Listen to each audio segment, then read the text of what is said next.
Assalamualaikum warahmatullahi wabarakatuh. Selamat siang semuanya. Saya Nadia. Saya Iwan. Hari ini kami akan mempresentasikan Pengaruh penambahan gelatin sisik ikan nila atau Oreochromis niloticus terhadap karakter fisik, kimia, dan sensori nori alternatif rumput laut Euchema cottoni. Topik bahasan kali ini mencakup latar belakang, rumusan masalah, tujuan penelitian, metode penelitian, dan rancangan percobaan. Baik, saya akan memulai dengan apa yang melatar belakangi kami dalam memilih topik ini. Pertama-tama, dari observasi kami selama ini, kami menyadari bahwa harga nori relatif mahal. Ternyata, hal ini disebabkan merek-merek nori yang tersebar di Indonesia umumnya diimpor.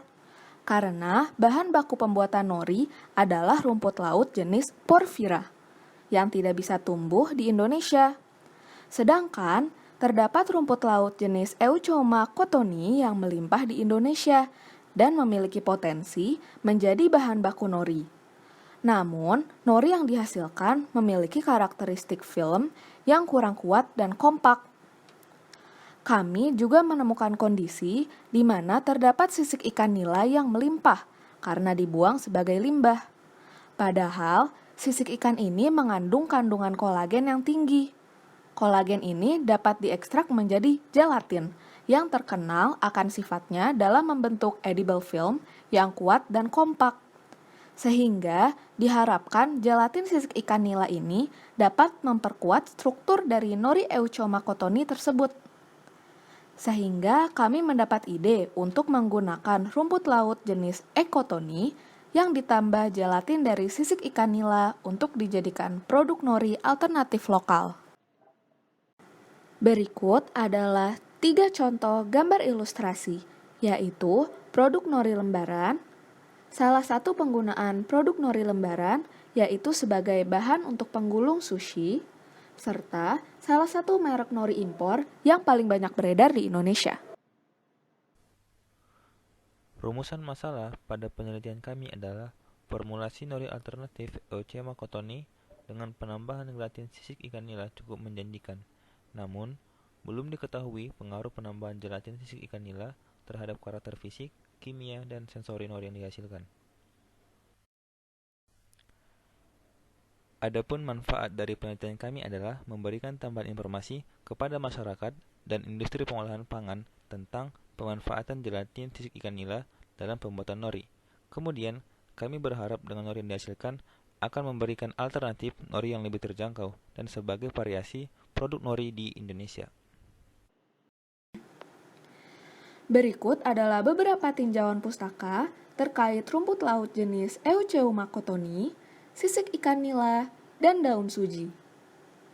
Pada tahun 2014, Indonesia merupakan produsen rumput laut terbesar di dunia untuk jenis Euchema cottoni, di mana kadar karagenannya sekitar 54-73%, yang memungkinkannya menjadi bahan baku untuk pembuatan nori.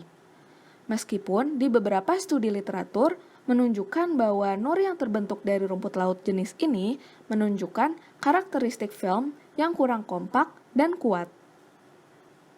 Selain itu, terdapat pula data yang menunjukkan kandungan sisik ikan pada umumnya terdiri dari protein sebesar 27% dengan kandungan kolagen yang sangat tinggi.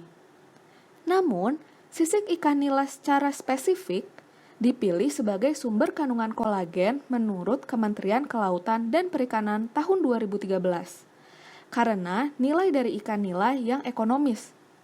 Serta, produksi ikan nila Indonesia menduduki posisi terbesar kedua secara global setelah Republik Rakyat Cina. Kolagen tersebut dapat diekstrak menjadi gelatin, di mana gelatin sisik ikan memiliki sifat pembentuk edible film. Terdapat pula studi yang dilakukan oleh Rianto et al. Tahun 2014 yang memformulasikan suatu produk layer film yang berbasis protein dari ikan nila. Pada studinya menunjukkan bahwa edible film yang berbasis hewani memiliki karakteristik mekanik yang lebih baik daripada film berbasis polisakarida. Contohnya adalah dari rumput laut.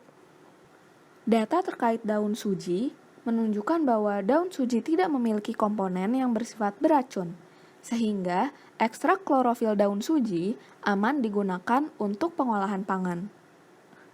Penambahan warna hijau dengan daun suji dapat dilakukan sehingga diperoleh nori alternatif dengan warna yang sebanding dengan produk komersial. Karena warna merupakan salah satu parameter yang penting dalam produk nori. Metode penelitian terbagi menjadi beberapa bagian, antara lain waktu dan tempat, bahan dan alat, serta metode penelitian. Penelitian akan dilaksanakan sejak bulan Maret sampai Mei tahun 2020 di Laboratorium L2, Lantai 3, Gedung Ilmu dan Teknologi Pangan, IPB Dramaga, Bogor.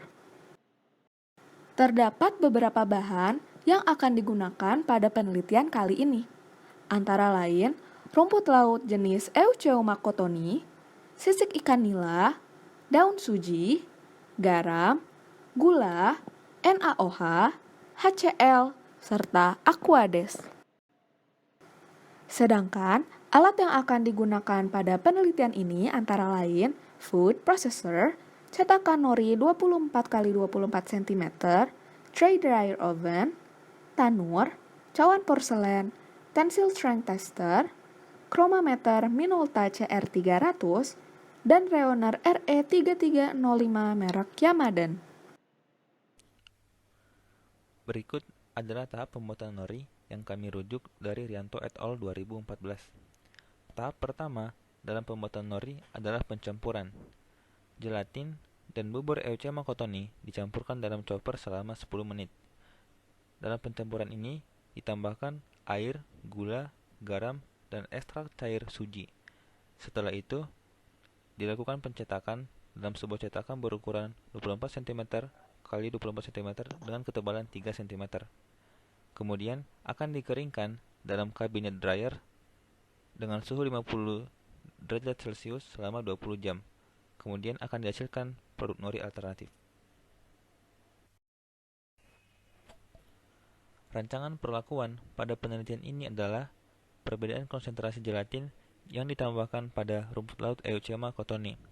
Konsentrasi yang digunakan adalah 1%, 3%, dan 5%. Penambahan tersebut akan dilihat pengaruhnya terhadap nori yang dihasilkan.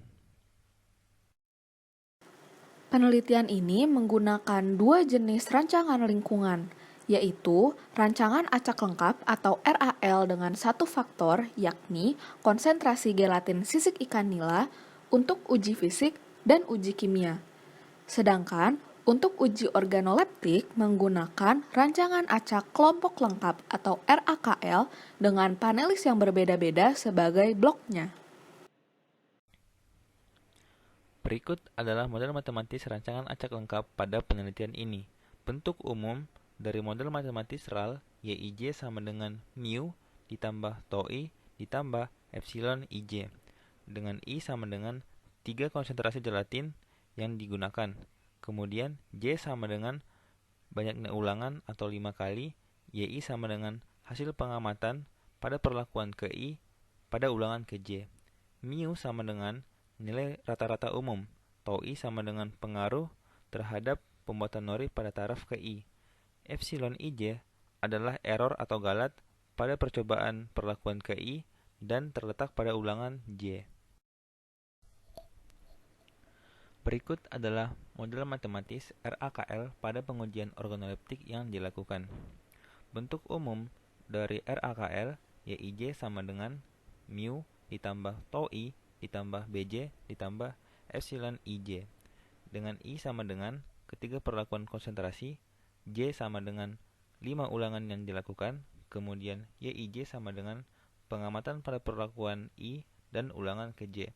Mu sama dengan rataan umum, tau sama dengan pengaruh perlakuan dari 3 konsentrasi yang dilakukan, yaitu 1%, 3%, dan 5%. BJ sama dengan pengaruh kelompok dari 25 panelis yang berbeda. Kemudian epsilon sama dengan pengaruh acak pada perlakuan ke I dan ulangan ke J. Untuk rancangan respon dan pengukuran dibagi menjadi 3 uji. Uji pertama yaitu untuk uji fisik. Terdapat 3 respon yang akan diukur, antara lain pengujian respon tensile strength akan dilaksanakan sesuai prosedur American Society for Testing and Material tahun 1989 menggunakan alat tensile strength tester. Parameter crunchiness akan diuji sesuai prosedur Rianto et al. Tahun 2014 menggunakan Rheoner RE3305 merek Yamaden.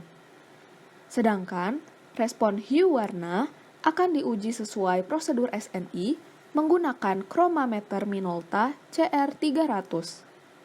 Sampel yang akan diuji adalah ketiga sampel nori alternatif yang dibuat, serta nori komersial sebagai pembanding untuk melihat sampel mana yang memiliki karakteristik fisik yang paling mirip dengan nori komersial berdasarkan 3 parameter tersebut. Berikut ini contoh data pengolahan untuk uji fisik parameter crunchiness atau hardness. Ketiga sampel dan nori komersial yang sudah diukur akan diolah lebih lanjut menggunakan software SPSS.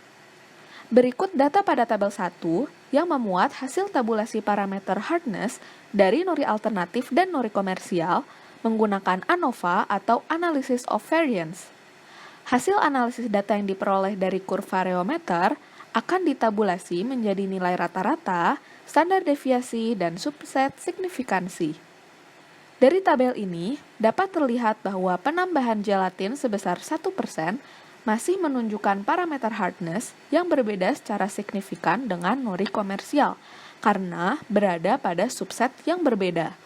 Sedangkan, penambahan gelatin sebesar 3% dan 5% sudah menghasilkan produk nori alternatif dengan parameter hardness yang tidak berbeda secara signifikan terhadap nori komersial.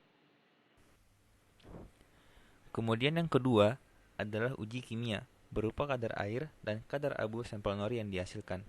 Pengukuran kadar air dilakukan dengan metode SNI, yaitu dengan prinsip penguapan air dengan cara pemanasan sampai diperoleh berat yang konstan.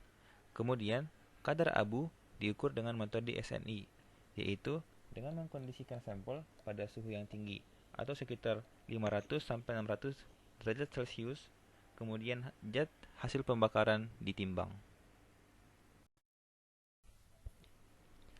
Berikut adalah contoh pengolahan data hasil uji kimia kadar air pada sampel nori. Pengukuran kadar air dilakukan dengan 5 kali ulangan. Kemudian, data yang diperoleh akan ditabulasikan menggunakan ANOVA atau Analysis of Variance. Dapat kita lihat pada tabel 5 bahwa perlakuan konsentrasi gelatin sisik ikan nila memberikan pengaruh kadar air yang berbeda nyata pada taraf signifikansi 5%. Penambahan gelatin 5% menghasilkan kadar air yang paling rendah atau sekitar 19,09%. Kemudian, kadar air tertinggi adalah dengan perlakuan gelatin 1%, sekitar 23,43% kadar airnya. Respon ketiga yang kami ukur adalah uji organoleptik terhadap produk nori yang dihasilkan. Pengujian ini dilakukan dengan uji kesukaan atau uji hedonik. Panelis diminta memberikan penilaiannya berupa angka 1 sampai dengan angka 5 terhadap parameter rasa, aroma, tekstur, dan warna. Kemudian data yang akan diperoleh ditabulasikan pada ANOVA atau Analysis of Variance untuk diperoleh preferensi konsumen terhadap produk nori yang dihasilkan. Berikut ini adalah contoh pengolahan data dengan parameter rasa pada produk nori yang dihasilkan.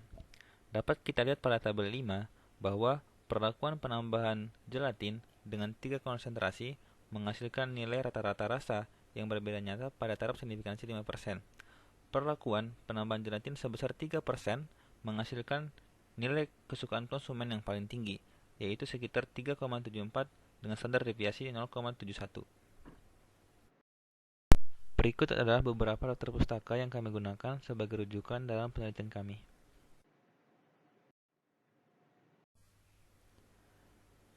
Demikian presentasi kami pada kali ini. Semoga apa yang kami sampaikan bermanfaat bagi kita semua. Terima kasih kami ucapkan kepada saudara dan saudari semua. Assalamualaikum warahmatullahi wabarakatuh.